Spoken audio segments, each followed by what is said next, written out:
खैर साहब चूँकि गैर रस्मी जी ये जी साड़ी वॉक हो रही है, हाँ जी। आप इस बारे दसो ओवरऑल तुसा इंग्लैंड के बारे क्या व्यूज़ हैं? इंग्लैंड बड़ा ज़्यादा normal views on the normal सा क्या क्या फील करने हो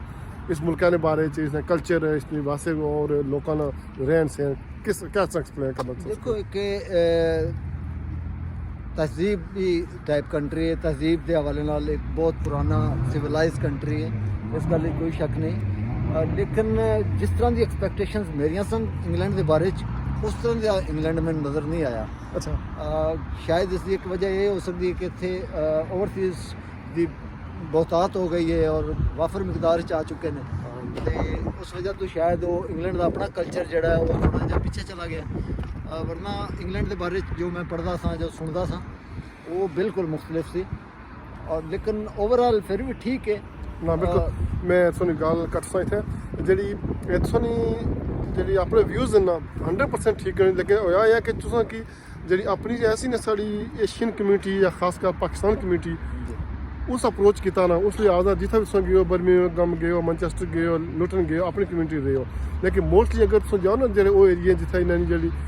इन्होंने अपनी जेह्ड़ी कम्युनिटी रहनी है वो बिट डिफरेंट है वो इसको, लेकिन कोशिश करसा कि अस तुसां कि उन्होंने एरिया जाओ और तुसां जो लोकल इन्होंने कम्युनिटी है उन्होंने तुसां कि अप्रोच कराओ ताकि उन्होंने बेहन उठो तको उन्होंने कल्चर तको। तो मौसम मौसम बड़ा आइडियल है और ख़ूबसूरत है माशाल्लाह, ठंडा ठंडा मौसम, और सम टाइम पता नहीं चलता कि जिस तरह के कहा जाता है कि कोई इतबार नहीं मौसम का। किसी वक्त भी बारिश शुरू हो जाती है, किसी वक्त भी धुप निकल आती है, जिस तरह के हम थोड़ी देर पहले धुप सी और बारिश शुरू हो गई। और अच्छा मौसम है, अच्छा इन्हों का इंफ्रास्ट्रक्चर है, अच्छा इन्हों का बिल्डिंग स्ट्रक्चर है, अच्छे इन्हों के रूल्स ने और लॉ की इंप्लीमेंटेशन बहुत ज़बरदस्त है, और इन्हों का